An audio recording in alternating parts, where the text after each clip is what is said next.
and men of the United States Coast Guard. As you mentioned, our service is in the midst of the most significant surface and air asset recapitalization since World War II. The ships and aircraft we are building today will guard our nation's shores for generations to come. But as our Commandant says, every Coast Guard mission begins and ends at a shore facility, and we must do better at building the infrastructure necessary to support this fleet of the future. You have demonstrated an unwavering commitment to modernizing Coast Guard infrastructure, as evidenced by this hearing today and by recent investments in our Coast Guard. While Coast Guard personnel take intense pride in their efforts to support our operations, we continue to face challenges related to maintenance and recapitalization of our infrastructure. Geographically dispersed across the nation and around the globe, Coast Guard units range from large operational and industrial facilities in urban areas to small tactical units in remote locations. Each of these facilities poses a unique maintenance challenge, and many are aging at a rate that stresses our ability to maintain or recapitalize them. From 2017 to 2020, the Government Accountability Office undertook studies that examined how the Coast Guard manages its $21 billion real property inventory.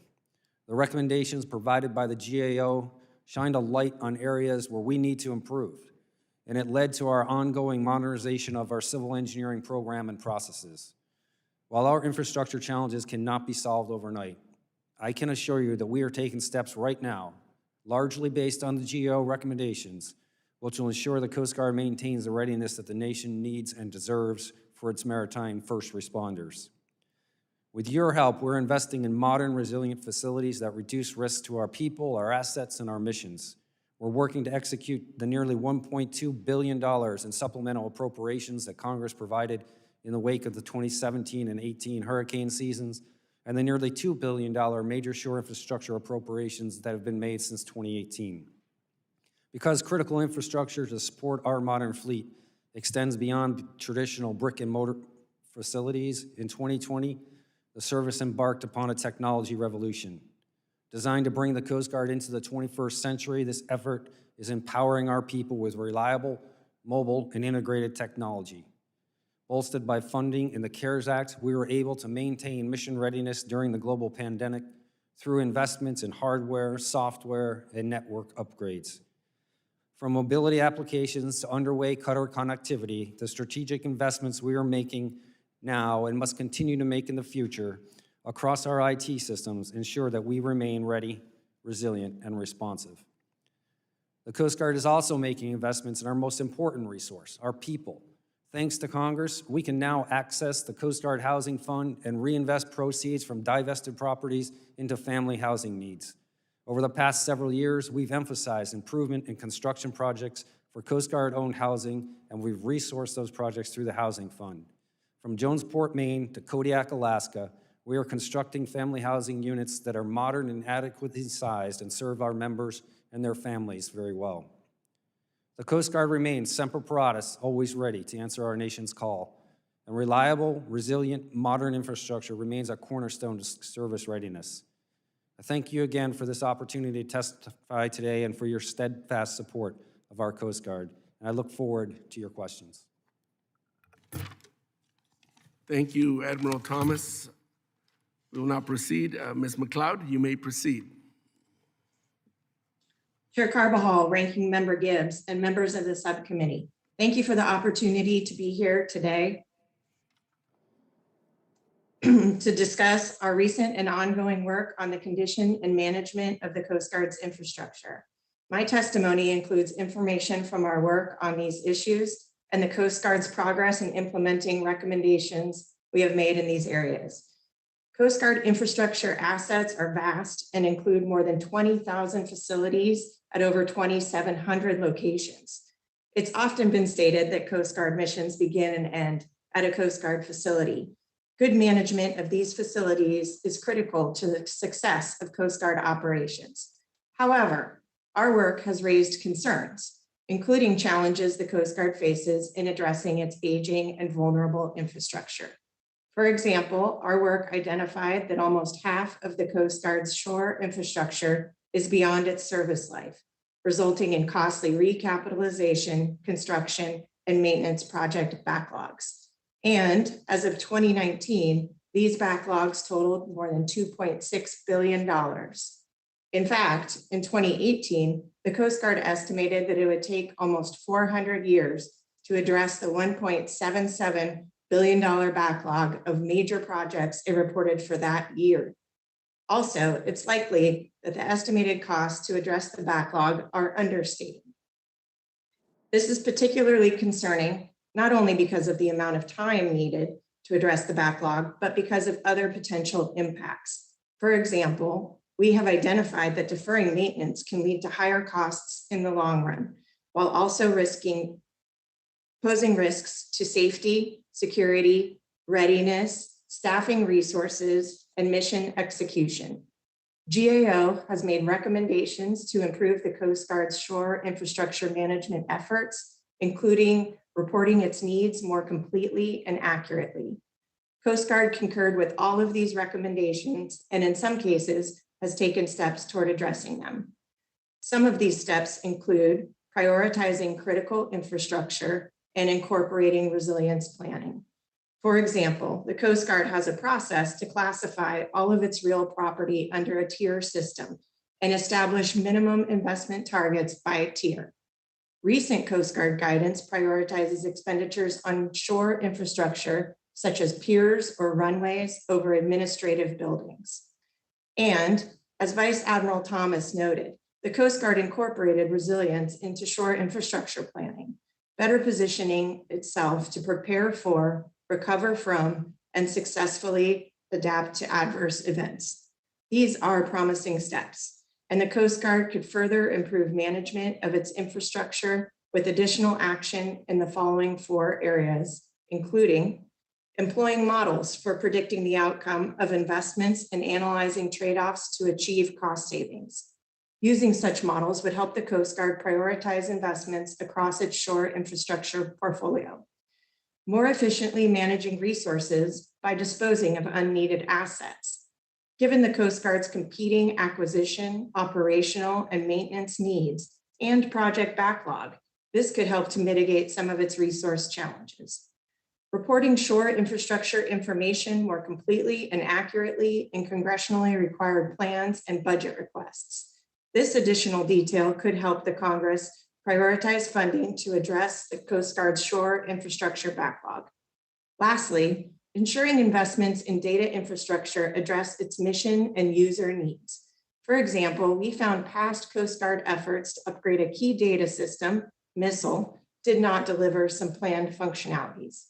Relatedly, we now have preliminary work reviewing a range of Coast Guard IT infrastructure and cybersecurity issues. This work indicates there may be gaps in how the Coast Guard has applied policies and leading practices to management of its IT infrastructure and the associated workforce.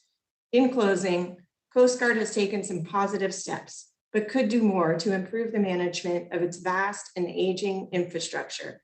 This includes ensuring they have sound processes to prioritize projects and analyze trade-offs among projects. GAO will continue to follow up with the Coast Guard on these issues. This completes my prepared statement, and I'd be happy to respond to any questions you may have. Thank you. Thank you, Ms. McLeod.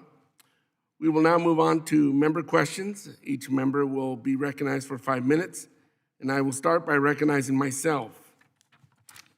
Vice Admiral Thomas, I recently had a chance to visit Air Station Borinquen in Puerto Rico, where many facilities were unusable due to hurricane damage. As a result, medical and child care facilities were moved to station housing units. Captain Peña and the rest of her crew are doing their best to work with what they have, and I'm under the impression that renovations are being planned for housing, the hangar, and other facilities at this location. I know that the Coast Guard operates with limited resources, but investments made on infrastructure should be done responsibly and in a resilient fashion. Admiral Thomas, given the facility's maintenance backlog and the poor condition of the Coast Guard's infrastructure, has the service assessed the risks to its infrastructure posed by natural hazards, including those driven by climate change? What effects does the decrepit infrastructure have on mission capability? Well, Chairman, thank you for the question, and thank you for visiting our team out there at Barankin. Kevin Pena is a incredible leader. I'm sure you got that impression, and I know the crew enjoyed seeing you there. Barankin's an example of one of those places that was impacted by the 2018 hurricane season and funded by the supplemental money, so we are executing that money and rebuilding that facility. But you asked me about our process to assess our facilities' vulnerabilities to climate change. We are in phase 2 of that assessment now. The first phase involved really looking at all of our key facilities and determining which are vulnerable to which types of climate change related incidents, whether it be flooding or fire or sea level rise. Phase 2 is to go back and look real specifically at how resilient those structures are to those types of incidents, and then phase 3 would be to actually do the engineering to improve the resiliency. So we're working our way through that. That will take some time. As you know, when we do recapitalize our infrastructure, we do it to the latest standards for both sea level rise and flooding, et cetera. So when we have a chance to build new, we're building resilient. Thank you, sir. Admiral Thomas, what about the impact that decrepit, deficient infrastructure has on mission capability and morale? There's no question our infrastructure is critical to our missions, and you can look at places around the Coast Guard where we have to do our mission differently and less efficiently because we have infrastructure problems. I'll just give you a couple examples earlier this week at our Coast Guard yard, where our utilities are over 100 years old and need to be recapped, both the electrical distribution and the steam systems. We lost power for a couple of days. We need to recap the distribution system there, and that will make some of our ships come out of the yard late, which will impact our ability to operate them. If you go to Kodiak, Alaska, or you go to Charleston, South Carolina, the piers there need to be recapitalized, and they require us to operate differently. In Kodiak, if the winds exceed about 40 knots, we have to move the ships. In Pensacola, where we have 2 piers that have collapsed, our ships sometimes need to get underway when they're not scheduled to be underway to free up the piers that we're borrowing from the Navy because they need it from one of their ships. So there are absolutely real impacts, but the good news is in Pensacola, in the bill, there's $28 million for us to recap there. Kodiak, $130 million for a recap there. So we're getting after it, sir, but you're absolutely right. A lot of operational impact. Thank you. Ms. McLeod, as part of your testimony, you stated that the Coast Guard has given its infrastructure a grade of C- on average, which the Coast Guard defines as mediocre in fair to good condition, but showing signs of deterioration and increasingly vulnerable to risk. Do you agree with that assessment, and what specific actions should the Coast Guard implement to incorporate natural hazard and climate change resilience into its infrastructure, recapitalization, repair, and maintenance projects? Thank you for that question. Yes, the Coast Guard has made its own grade in this area and applying the industry standards. It's hard to know what the Coast Guard's greatest needs and priorities are without more information on how it's assessing individual projects. As noted, the Coast Guard is making progress in the area of resilience in terms of new construction and major renovations. And we think those are steps in the right direction, and we'll continue to monitor them. Thank you. I'm running out of time, so I will now proceed with Representative Young. Thank you, Mr. Chairman. Thank you, Mr. Gibbs, and thank you, Admiral, for the testimony. I've been a big supporter of the Coast Guard for years, and I'm proud to say that I've watched the Coast Guard with 2 bases when I first started 48 years ago. Now I got probably more bases than any place in the United States, and because we got more water, that helps out. But I want to thank you for your comments on Kodiak, and it leads to my question. There was $429 million for projects in the infrastructure bill, where I learned when I was a trader and a few other things. But how do you plan on spending that money? Or you mentioned Kodiak. Is there any other areas in Alaska that you would be interested in expanding the role of the Coast Guard? Thank you for the question, Mr. Chairman. We are excited about expanding our operations in Alaska. Our people love to serve up in that state, and they love to serve the people of that state. And we're excited about sending 6 of our FRCs up there. We're working on home ports for those in Ketchikan and Kodiak and Sitka and Seward. The bill that you mentioned has some money specifically marked for additional housing in Kodiak, which is going to be vital as we move OPCs up there, and we're building out that home port. And then, future investment in Alaska is getting Kodiak ready for the OPCs and the FRCs. We have just recently cut the contract that will make Ketchikan a temporary home port for the FRC that will eventually end up in Sitka. We expect that home port to be built out by FY24. That hull gets delivered this fiscal year. So we're moving into Alaska, and we really appreciate your support. I appreciate the answer too.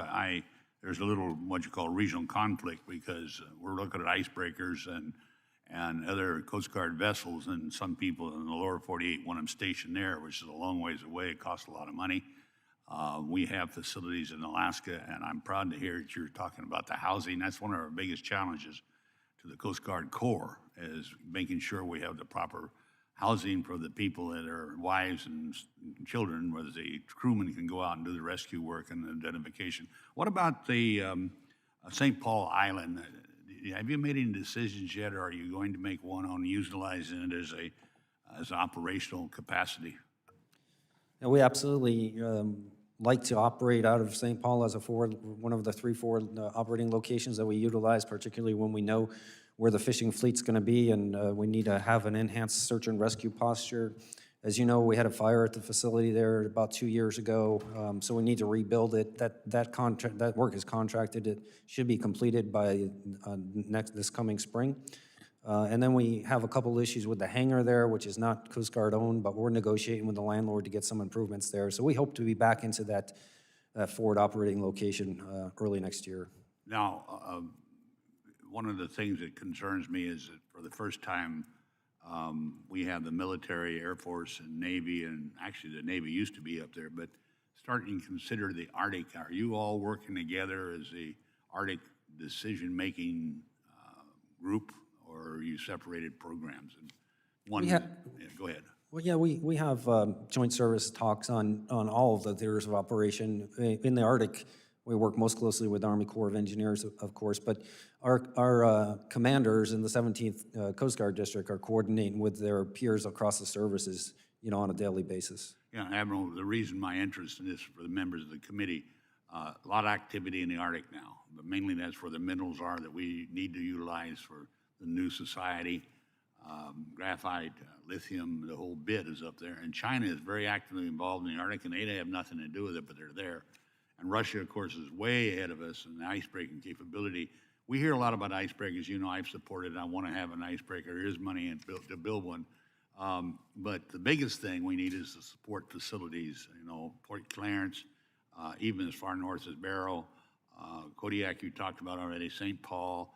I can go down Nome, because this is the big issue in the future of America is the Arctic.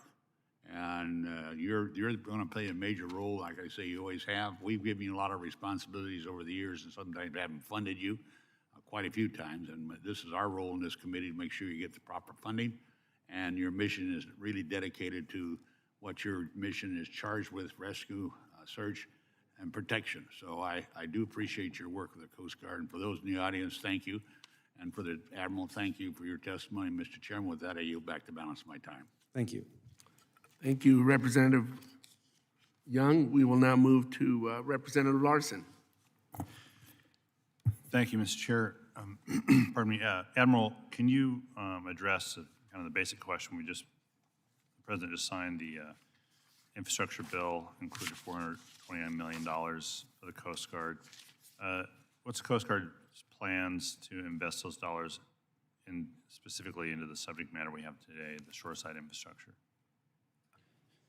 Thanks for the question, and again, thanks for the tremendous support of the Coast Guard. $429 million will certainly help us get after this infrastructure backlog. I think there's about 130 million or so that are going to go to housing improvements and some improvements at our training centers. There's about 158 or so we're looking at major shore infrastructure that supports our cutters. 120 million that's directed toward improvements or construction of new child development centers. So that money is definitely being put to good use I don't know it precisely where all those projects are yet, sir, but we can certainly, as we develop those plans, keep you well informed. Yeah, thanks. And there's a lot in my district, you should know that. Yes, sir. No, probably not, but we'll figure that out as we move forward. So this week in the Northwest, we've had some pretty severe storms and extreme weather. And so, as we talked earlier, can you walk through the process that your local commanders go through to do damage assessments on shoreside infrastructure when you have storms like this, and what the timeline then is for making the investment into the repairs? Sir, we've been watching from afar the developments out in the Pacific Northwest and the weather, and certainly send our sympathies to those who were adversely impacted by that weather. We have, unfortunately, a lot of experience in doing damage assessment after weather events on coastal facilities.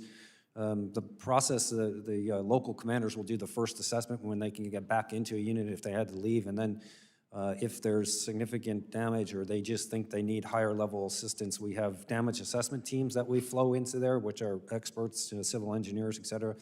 And those assessment teams will then call in repair teams to make the first level repairs in order to really stop the damage. But that's the process, sir. We have a lot of experience. I have not heard of any damage reports yet from the 13th district.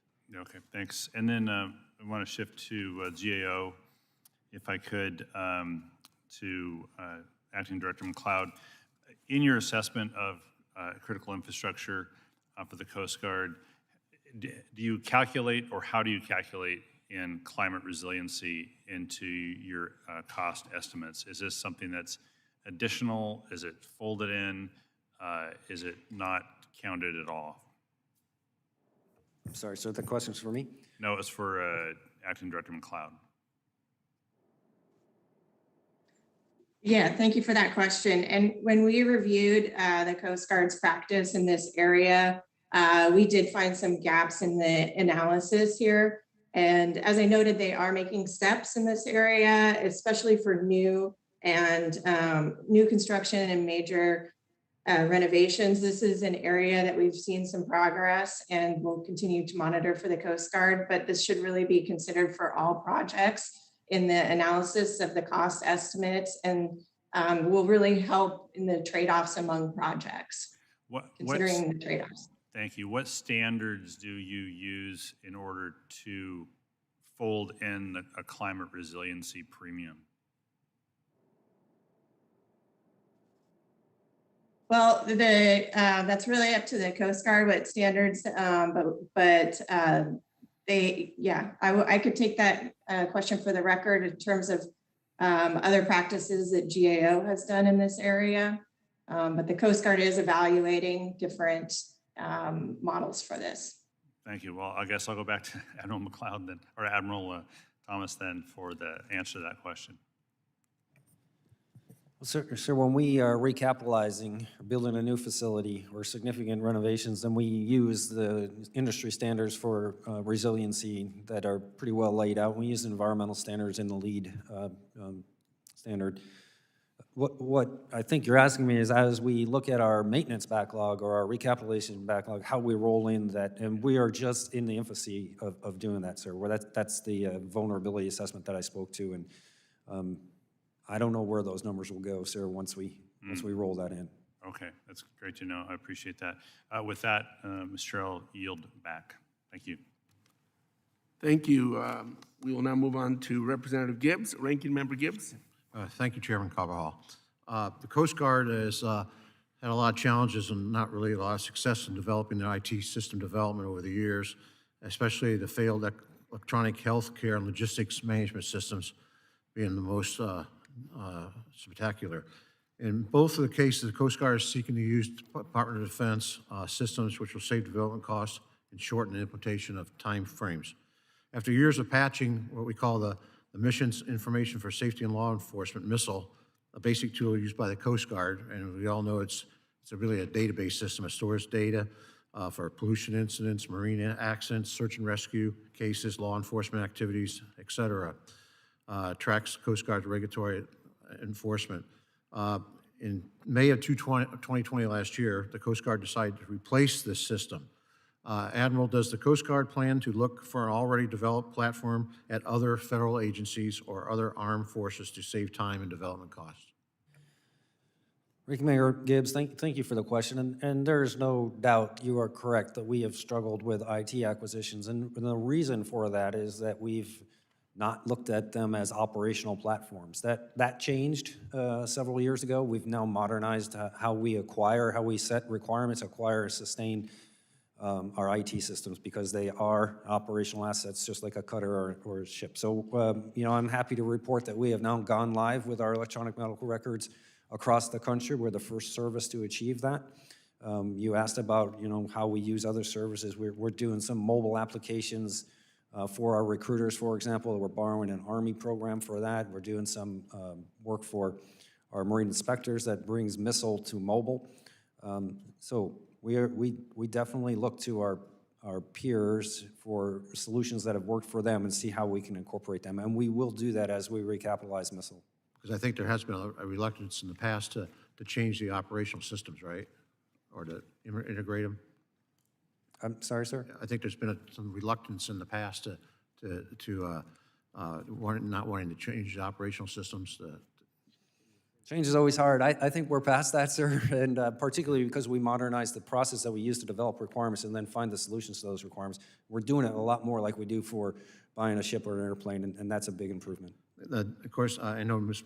McLeod, in her oral testimony, kind of alluded to the challenges of this, and the GAO has recommended that the Coast Guard follow its key system development processes, identify the enhancements and analyze alternatives and all that, and the Coast Guard has agreed to those recommendations. Now that the Coast Guard has decided to replace the missile, we'll continue to follow the GAO's recommendations in selecting and acquiring the new system. Yeah, so we are thankful to the GAO for the work that they've done for us and the continued engagement as we work to implement those recommendations. We've been able to close out 2 of them, and we're working on closing a 3rd, which would leave about 7. So we're not turning back. We really have used the GAO report to, stimulate a modernization effort, particularly in our civil engineering. So we'll continue to follow those recommendations. It's also come to my attention, the committee's been told the best way to find information regarding pre-missile information is for us to file a Freedom of Information Act request. Will that information currently in missile be available in the new version of the system? That's absolutely the goal, sir, and really that's part of our data for decisions efforts. We're trying to build an integrated data environment where all that missile information would be, and right now our data is accessible vertically only. We need to make it accessible horizontally, and that will allow us to answer those types of data calls. That's good. I'm glad to hear that. Also, Vice Admiral, in your testimony, you state, as we modernize our fleet, we must also modernize our workforce. Obviously, I think everybody here agrees with that. And in 2010, part of that was called modernization. The Coast Guard implemented structural changes both in the field, senior leadership, and it actually created your position. After more than a decade, the Coast Guard has a long way to go to complete this modernization workforce. What percentage of the Coast Guard workforce has manpower requirements and analysis been performed, and how many of the 158 unit types? That's an ongoing effort for us as well, the manpower requirements assessments. We worked to really refine the tools that we use to get that done. In some areas, those tools are working very well in our sector staffing model, for example. In others, we're still maturing it, for example, how we man our bases. I don't have an exact percentage for you, so Let me ask this final question, it's about out of time. When is the Coast Guard, when do you plan to complete the implementation of the 2018 manpower requirements plan? I'm sorry, sir, I didn't catch. Okay, you got the plan, when you, the implementation, complete the 2018 manpower requirement plan. When did you plan to have that completed? I'll have to take that for the record. As I said, that's an ongoing effort. It's a big effort, and we've been focusing on getting the right tools in place so the assessment itself is valuable. Okay, thank you. You go back. Thank you, Representative Gibbs. Next, we'll move on to Representative Weber. Representative Weber.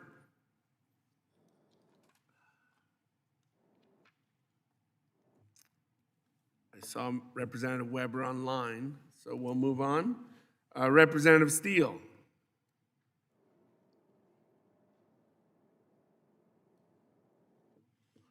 Representative Van Drew.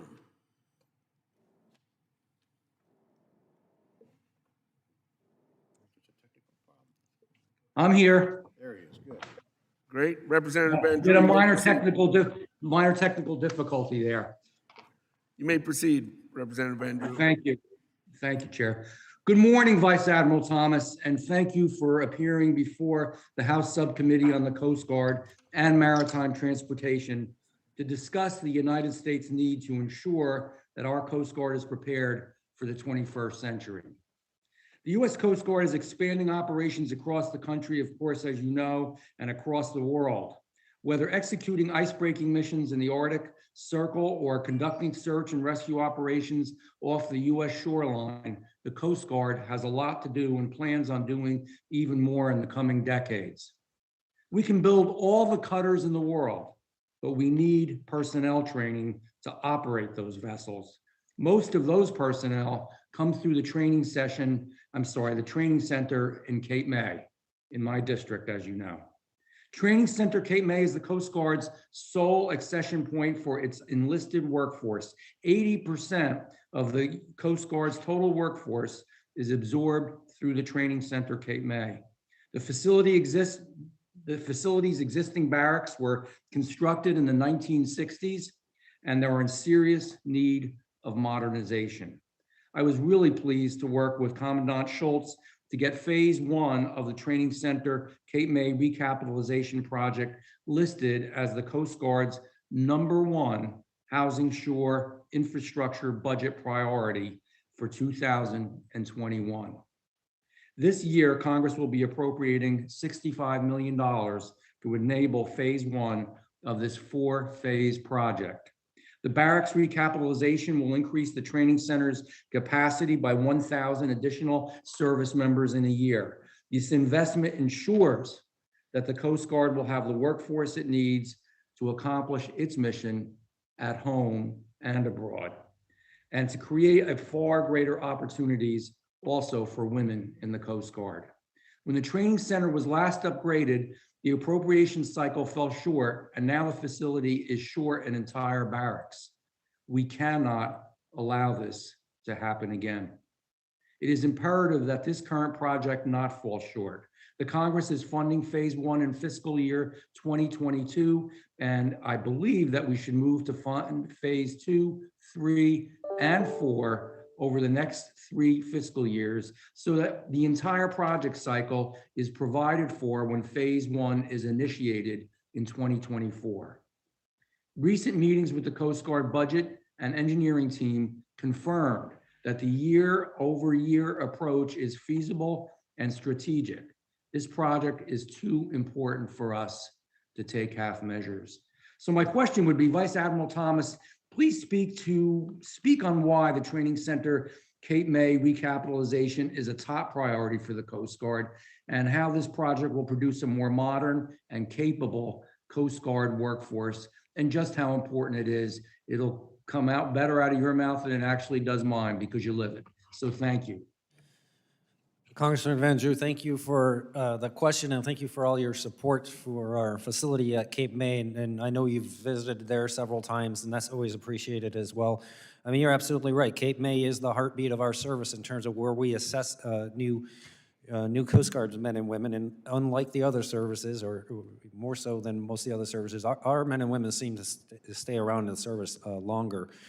So we need modern facilities there. One of the reasons we need modern facilities there is so that we can compete with the other services. If you walk onto the training center that the Navy keeps up in the Great Lakes, you see a state-of-the-art facility that is really attractive to young people who are looking to find a career. That might not be the case at Cape May, but with your help, we're going to rebuild those barracks in 4 phases, add some modern facilities that will allow us to do our physical training indoors, because right now, it doesn't matter what that Cape May weather is, our recruits are outdoors. So it's absolutely a service imperative for us, and we appreciate your support, sir. Well, I appreciate you, Vice Admiral, and the job that you do. And let me just say, as far as the weather in Cape May, it's always sunny and beautiful, so no worries about that. And I yield back. Thank you very much. Representative Weber.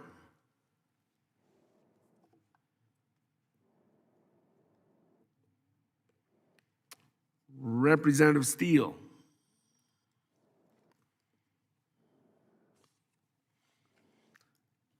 Seeing no more members going in the first round, I will now recognize each member for an additional 5 minutes of questions. And I will start by recognizing myself. As I mentioned in my opening testimony or statement, limited access to housing forces coasties to live far away from their duty stations oftentimes. Limited childcare infrastructure forces coasties to split parenting duties with their partners and reduces quality family time. And continued facility issues degrades the workplace experience.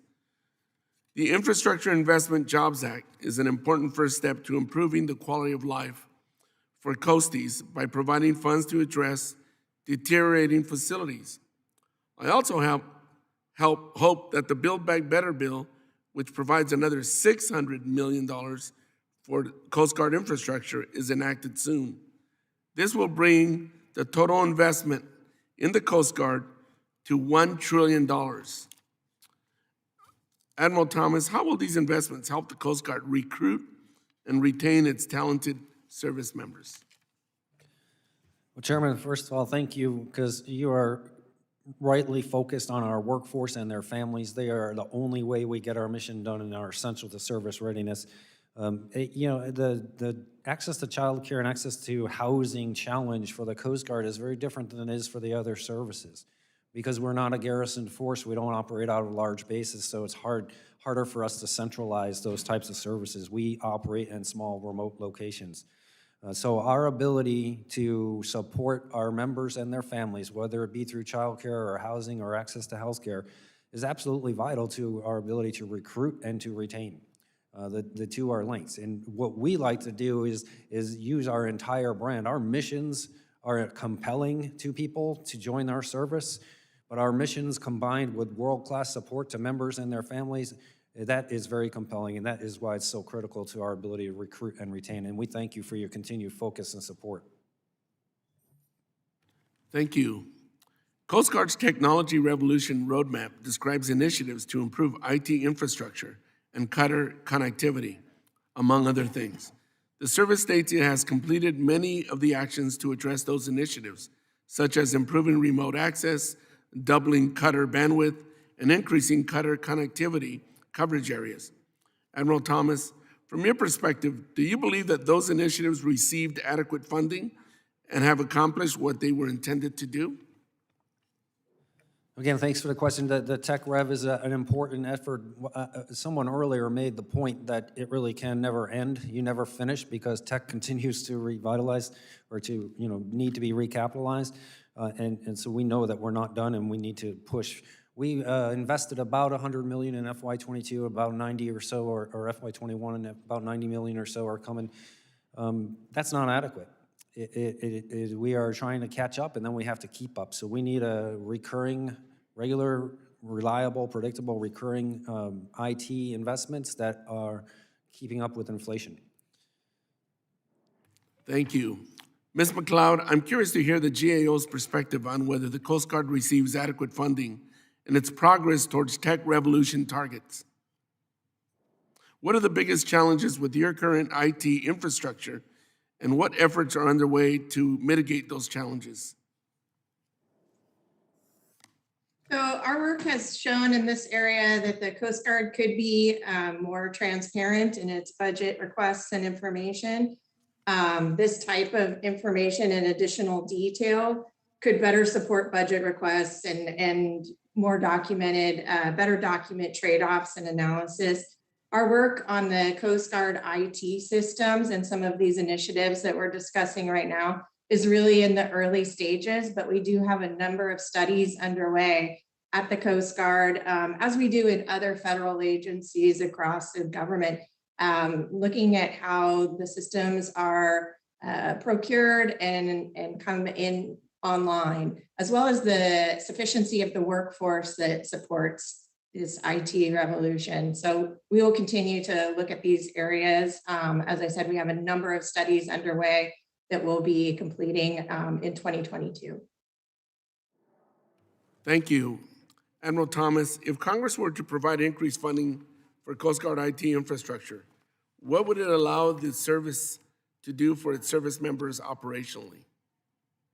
Well, regular, reliable funding allows us to plan for both improvements and recapitalization of critical systems that will put in the hands of our people technology that is mobile, that is reliable, and that is integrated, and that will unlock their potential to complete our missions in ways that we probably can't even think of today.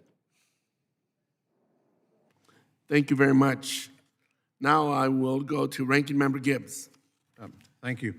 Ms. McLeod, the GAO estimated in 2019 that 45% of the Coast Guard's shoreside infrastructure was beyond its anticipated service life of 65 years. And I can go on and give you more statistics. We all know that, the challenges. But I guess my first question, I'll go to Vice Admiral Thomas and then Acting Director Ms. McLeod. How does the Coast Guard compare and prioritize cutter and aviation assets, shoreside maintenance and recapitalization needs, IT recapitalization, when determining how to carry out your mission to the greatest extent practical? Ranking Member Gibbs, thanks for the question. Obviously, that is a multidimensional math problem. We are talking about trading off. I mean, we are a seagoing service. We operate on and above the sea. We prioritize recapitalization of our ships and our airplanes so that we can conduct our missions.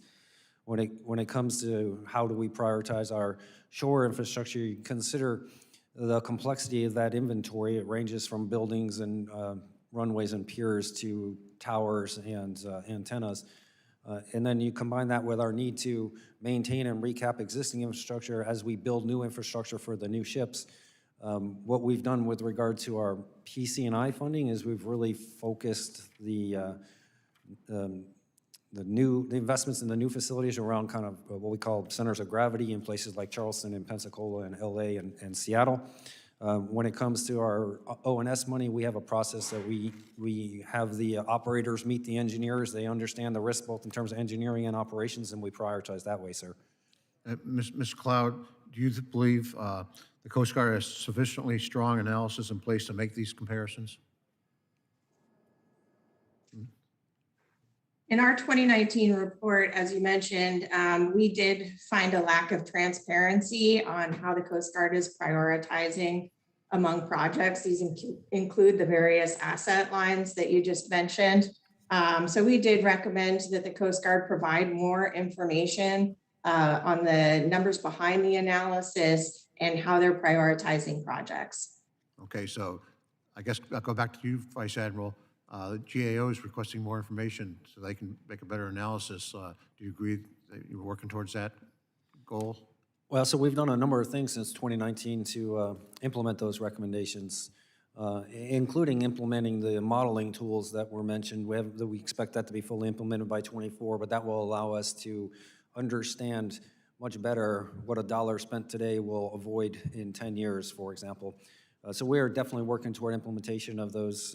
We've improved our prioritization guidance to the decision makers. We've centralized some prioritization that used to be decentralized. It's now centralized at headquarters. So we're marching down that road, sir. Okay, good. I do have a question on process, I guess. When projects are reported from the field and reviewed at the district, area, and headquarters to determine the projects that are included in the administration's annual budget request, which projects are put on the unfunded priority list and which language from year to year? So how do you this process rate age, importance to mission, resilience, and health and safety against one another?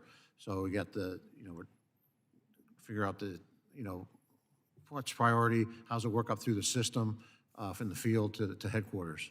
Yeah, well, first, I just want to say thank you for that tool that we call the unfunded priority list, because it is very helpful for us to communicate with Congress what we need, but we can't get to in our base budget. And you heard the GAO talk about how we tier our assets, and those that are most impactful to operations get priority typically. The unfunded priority list is a place for us to put other important projects that might not be as impactful to operations or are so large that, like, for example, $130 million for a pier in Kodiak, so large that it would squeeze a lot of other projects out of a $280 million budget request. So that's how we prioritize, and that's how we use the UPL. Okay. Thank you. I yield back my time. Thank you. Thank you, Ranking Member Gibbs. Before we move on to our next member, I just want to correct the record. In my questioning, I said that the total Infrastructure Investment and Jobs Act and Build Back Better was $1 trillion. I know your eyes opened up. I was holding you to that. It's sir. $1 billion, not $1 trillion. I wrote it down. Just for the record. So much money. With that, I'll move on to Representative Weber.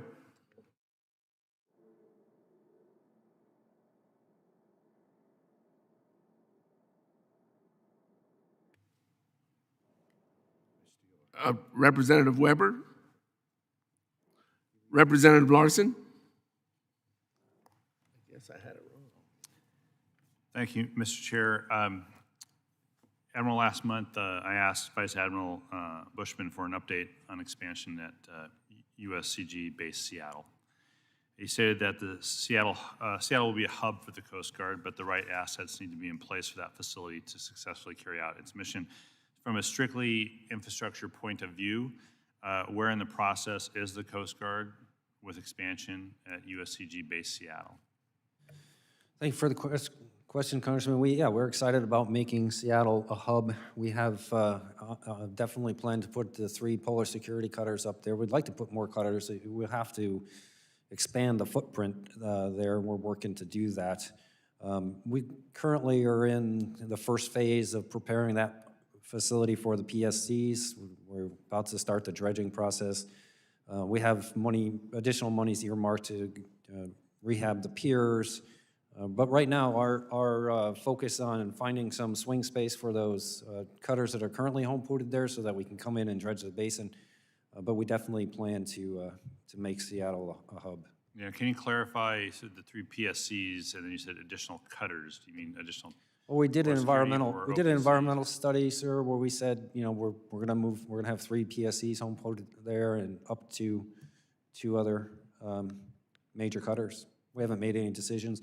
Part of that is to see how viable it is. We need to, as I said, expand our footprint there if we were to do that. So it could be additional PSCs, it could be OPC, it could be just some cutters generally. It's a deep water port. We're on the West Coast, so we're gonna need to maximize what we put there. All right. So are you ahead, is expansion at Seattle ahead or behind other hubs or other facilities with similar uses? I think Seattle's on track, sir.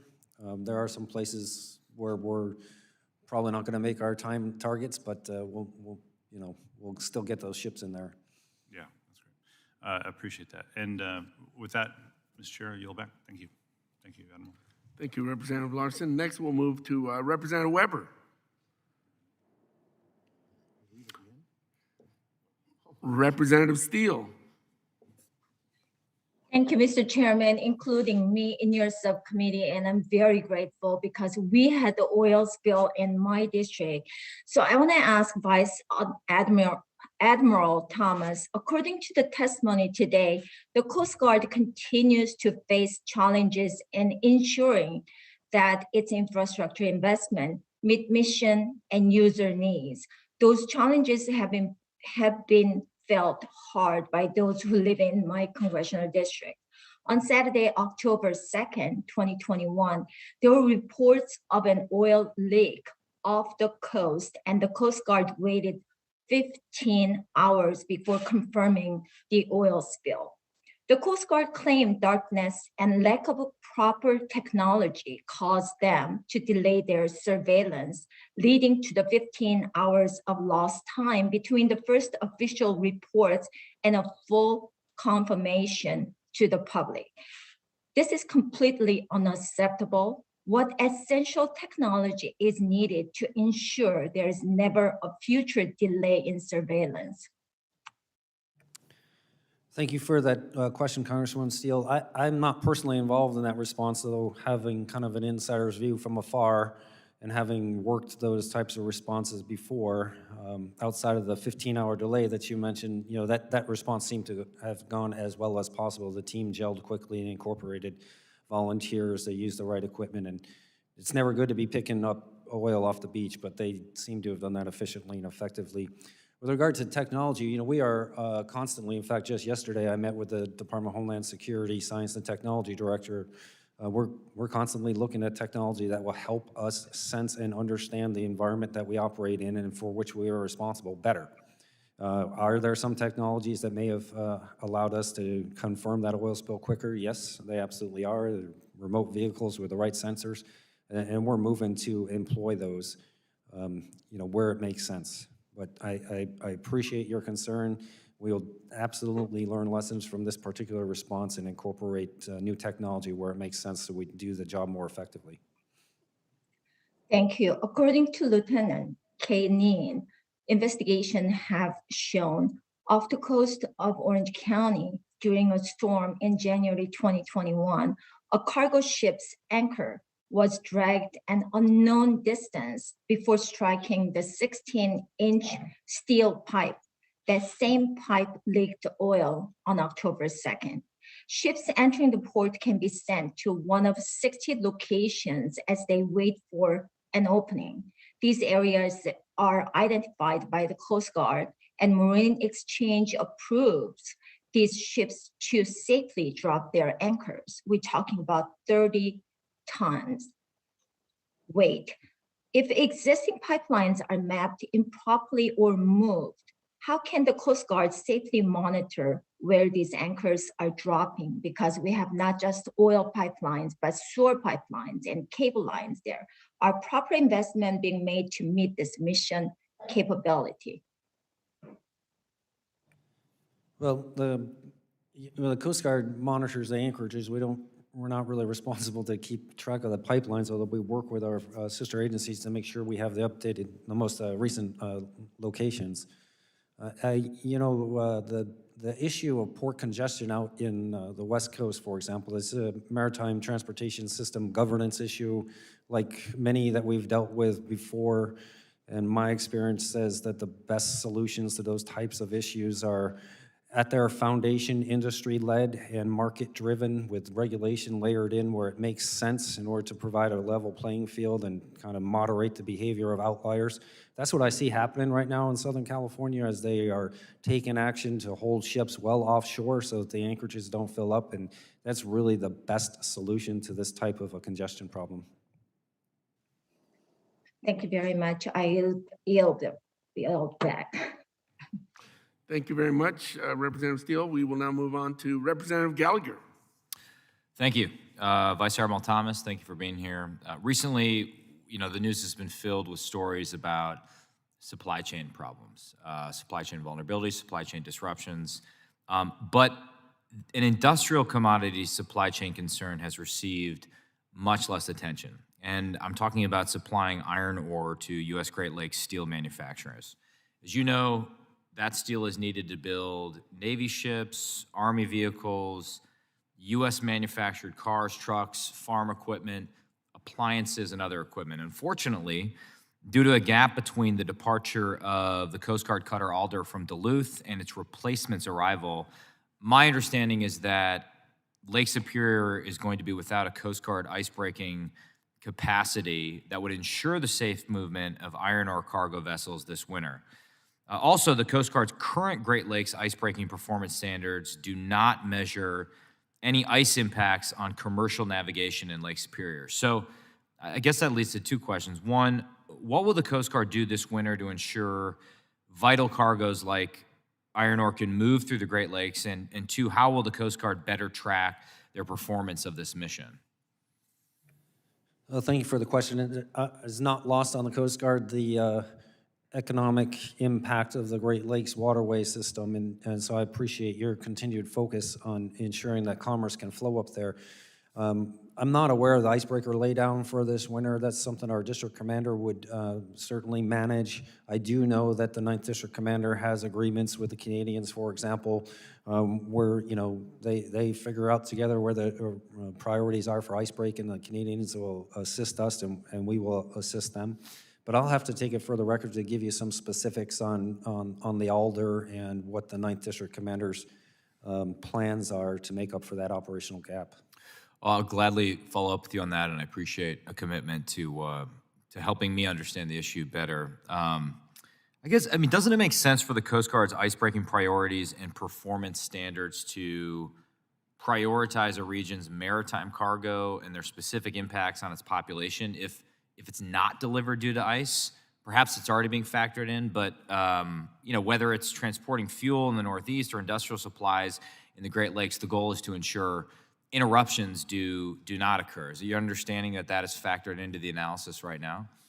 Yes, sir, it absolutely is. We tier all of our waterways, and we take into account the economic activity that's on those waterways, and the highest tiers have the highest priorities. I appreciate that. I think a consistent theme that you've heard on this committee, certainly from the ranking member, is that we need more icebreakers.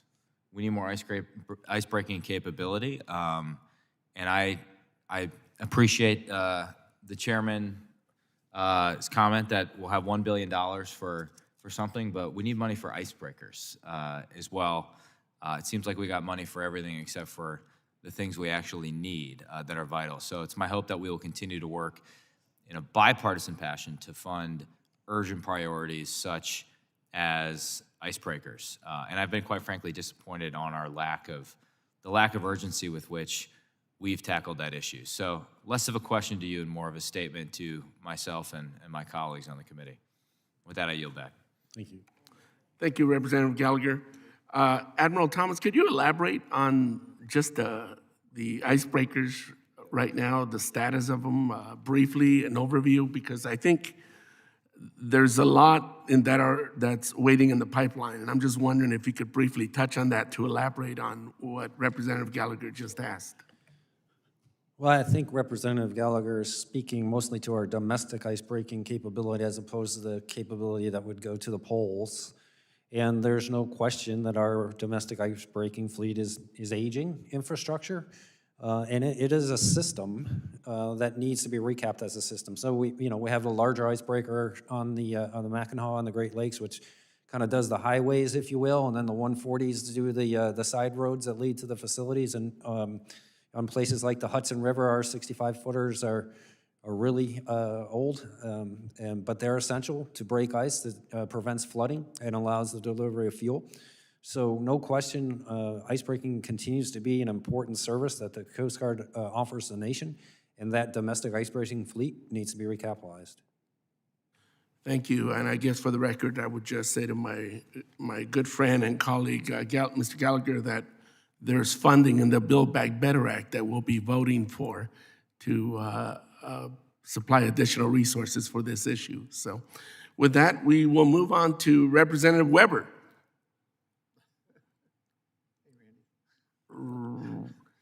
Having no more representatives that want to ask further questions, that will conclude our hearing today. I would like to thank the witnesses for your testimony today. I ask unanimous consent that the record of today's hearing remain open until such time as our witnesses has provided answers to any questions that may be submitted to them in writing. I also ask unanimous consent that the record remain open for 15 days for additional comments and information submitted by members or witnesses to be included in the record of today's hearing. Without objection, so ordered, the subcommittee stands adjourned.